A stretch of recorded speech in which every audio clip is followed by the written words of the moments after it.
This will probably be the only time I'll ever willingly do this. This Sunday night, TNA Impact Wrestling comes down to this neck of the woods. And I'm going. And I'm bound for it. Bound. As in, bound for glory. Yes. This Sunday night, from the Cabarrus Events Arena and Events Center in Concord, North Carolina, TNA will be holding its biggest pay-per-view, their equivalent to WrestleMania, even though I think that honor belongs to the Slammiversary, but whatever, and what could be their final pay-per-view, given how much they've gone down the crapper, ever in company history.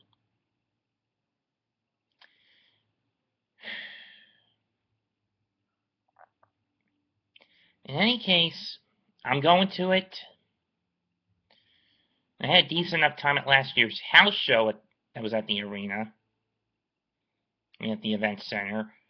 But let's see if we can pull a bigger if this place can pull a bigger audience for this being a pay-per-view event. 7 matches are lined up on the board, so let's look at them.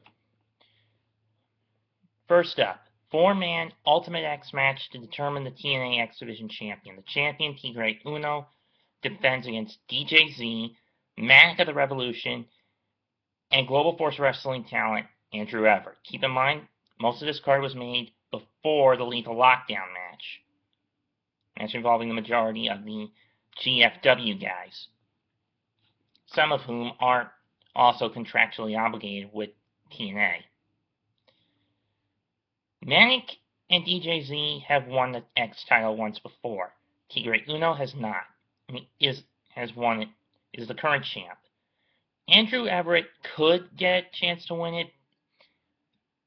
If you've seen any of his work in GFW, Dragon Gate USA, Evolve, or even PW, or even the Omega Wrestling here in the Carolinas, or his home away from home promotion, PWG,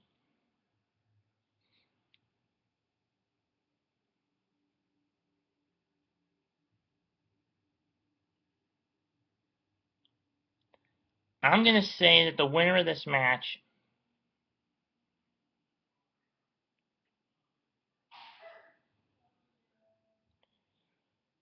is going to be Tigre Uno. Everett's a little bit too much of a risk taker, even if this is him going in with that. Even if he does go in with the home field advantage. He's originally from Burlington, North Carolina. But whatever.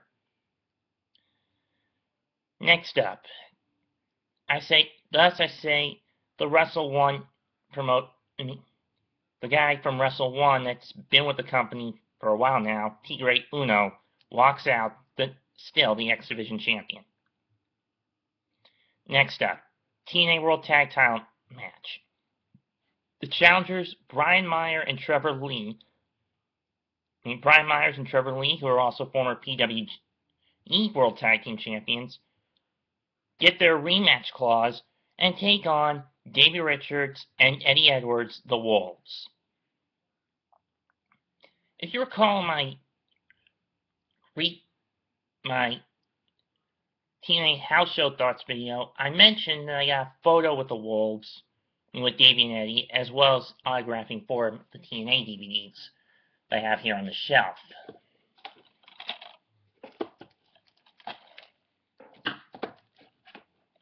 Which I haven't even opened yet.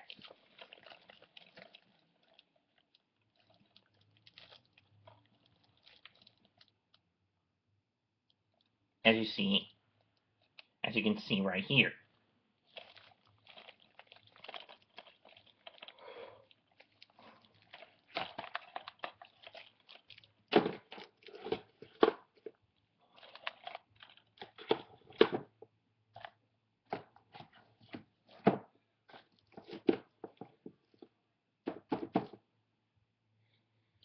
So, who wins this one?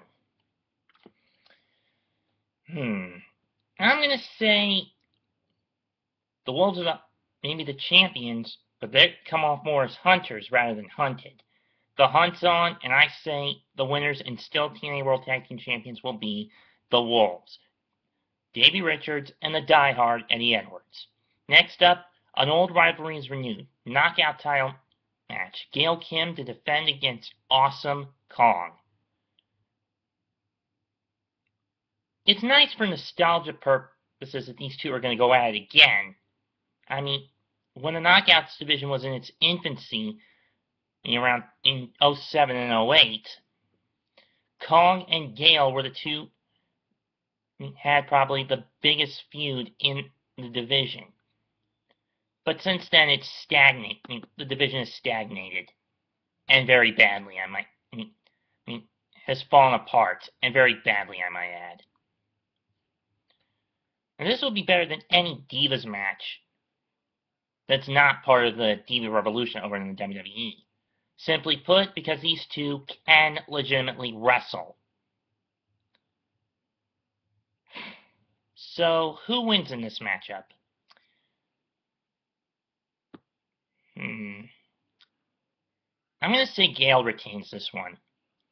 Granted, in most of their matches one-on-one, when the title was on the line, Kong did physically title on the line or not, Kong was the physically dominant female. And trust me, when my dad gets a look at this guy, Kong, he's going to be saying, who the hell? I mean more in shock value, not in sex appeal. I mean, at least with Kong. Yeesh. And anyone who watched Bound for Glory 2007 like I did on pay-per-view, you remember the wardrobe malfunction, right? I mean, during the knockout gauntlet to crown the inaugural champion?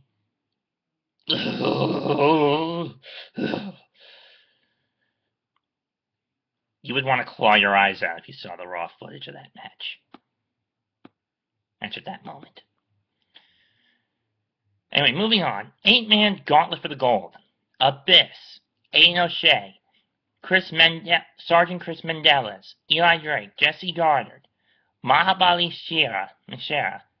Anderson, Mr. Anderson! Wait for it. Anderson! Robbie E. and Tyrus all battle it out. Winner of this match gets a future world title shot against whoever the champion could be. Now, you only have two former TNA World Heavyweight Champs in this, in the form of Abyss and Anderson.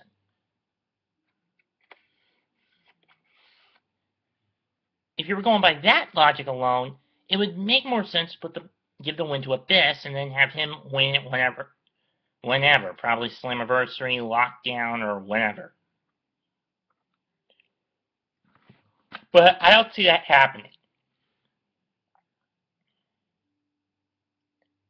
And granted, Abyss's reign wasn't even that long to begin with, and he only got it because of a technicality back when TNA was still using the NWA titles.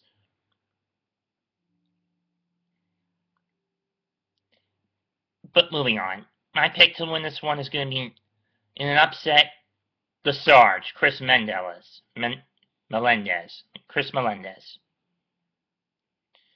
Next up, Kurt Angle versus the maniacal Eric Young. EY is a lunatic that needs to be put down. He's pretty much been going around like a mad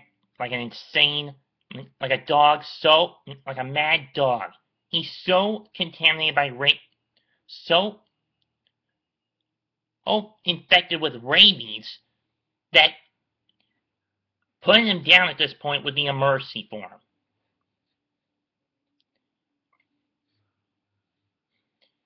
And there's one guy who's wanted to do it, and one guy I wanted to see in action live, and I want to see do it live in action. That man, of course, is Kurt Angle, Olympic gold medalist, 13 or 14 time World Heavyweight Champion, Pro Wrestling's only Olympic gold medalist.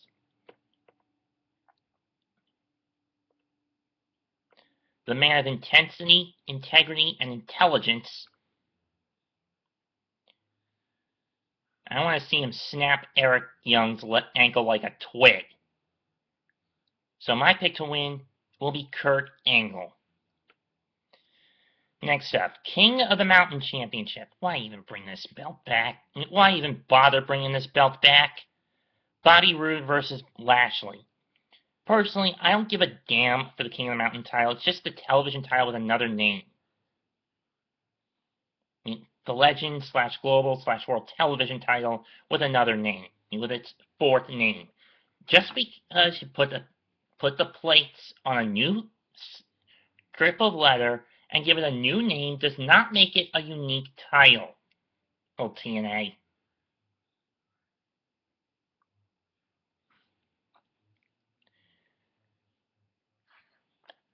I mean, this belt's conception in general was stupid when I heard about it at Slammiversary. Making its debut at Slammiversary. I'm going to take Roode to win this one.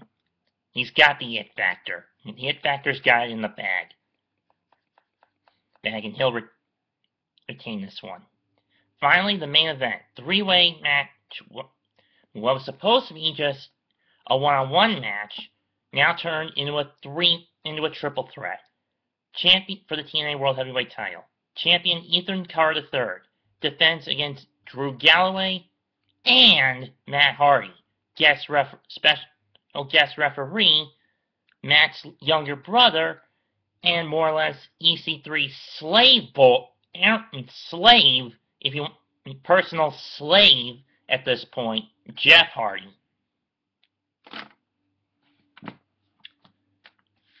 Now for me, this could end one of two ways. Either Jeff screws both Drew and his brother and plays the role of the loyal lapdog to EC3, and EC3 keeps the TNA World Heavyweight title. Or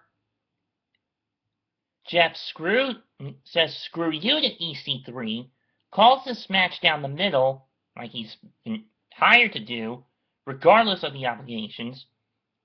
Oh, and as an added little twist, if Matt happens to pin EC3, if EC3 is the one that gets pinned or made to submit, then Jeff Hardy is free from the obligations that were forced upon him, and by Matt losing a match for the title against EC3 a couple of weeks ago.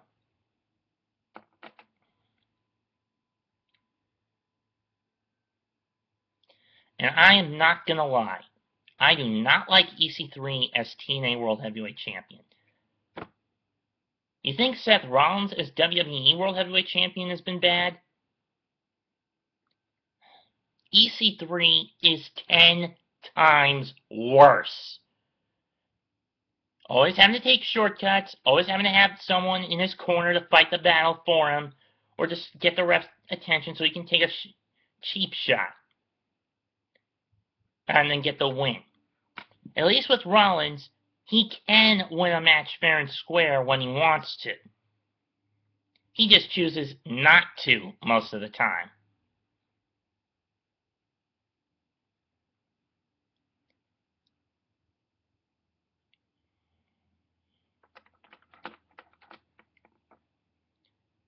So, my pick, I'm going out on a limb on this one.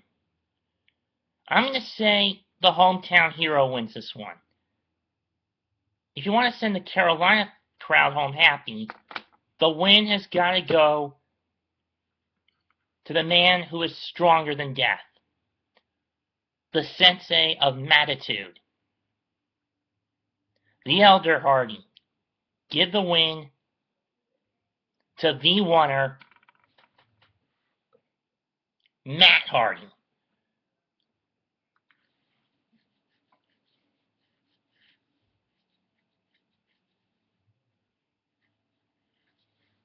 So there you have it.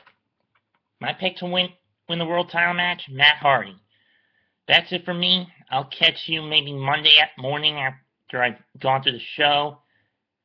Don't know how I'll be able to record most of it. Then on a phone or my 3DS. But either way, I'll do what I can to get some, to keep my attention as broad as I can for the show. That's it for me. I'm out of here. Peace.